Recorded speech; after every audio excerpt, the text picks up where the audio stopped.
6. Allez, place au zapping politique.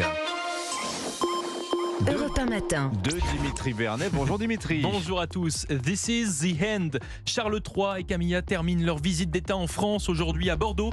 La dernière étape pour le couple royal après 2 jours passés à Paris, marqué hier par un discours du souverain britannique au Sénat. Tout simplement, le Royaume-Uni sera toujours un des alliés les plus proches et un des meilleurs amis de la France. Discours salué par les parlementaires qui lui ont réservé une standing ovation. De quoi rendre jaloux le président du Sénat, Gérard Larcher, et la présidente de l'Assemblée, Yaël Braun-Pivet. Écoutez. Ici, des applaudissements qui nous feraient rêver, Madame la Présidente et moi-même, dans nos hémicycles respectifs. Et nous ne désespérons pas, Monsieur le Président. Un vrai petit duo, ça me rappelle Shirley et Dino. Vous vous en souvenez ça, Dimitri, Anissa? Bien sûr. Bah, tiens, regardez, on ajoute la musique. On voit rien de leur spectacle.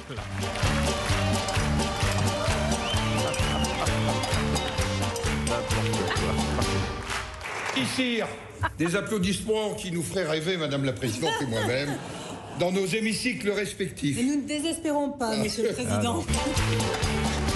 Qui sait, un jour peut-être. Au point virgule. Bon allez, un petit peu de sérieux. On reste au Sénat puisque dimanche vont avoir lieu les élections sénatoriales. Vous vous en doutez donc, la chaîne publique Sénat est en effervescence.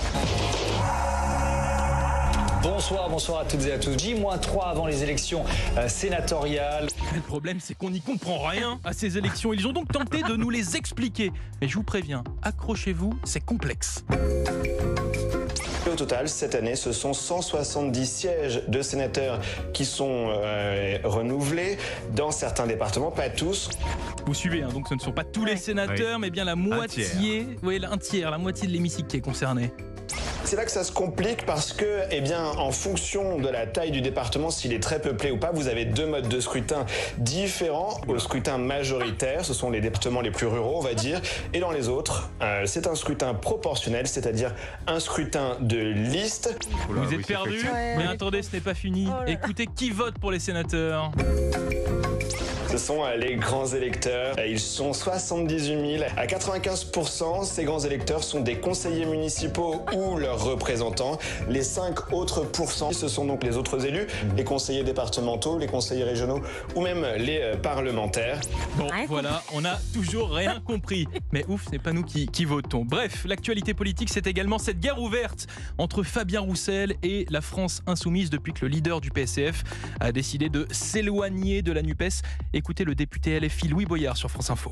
On ne comprend pas où va Fabien Roussel parce que c'est quelqu'un qui constamment essaie de se démarquer, quitte à diviser. Et à titre personnel, j'ai pas le temps de la division. Une guéguerre politique où un cran semble bien avoir été franchi par la députée LFI Sophia Chikirou. Sur les réseaux sociaux, elle a comparé Fabien Roussel au collaborationniste du régime nazi, Jacques Doriot, lui aussi issu du communisme. Des propos très très limites, pourtant approuvés par Jean-Luc Mélenchon par un OK sur Facebook, mais également par Louis Boyard. Pas d'excuses envers Fabien Roussel. Ah non. Il a abandonné la lutte contre l'islamophobie, ou il a abandonné la lutte contre les violences policières.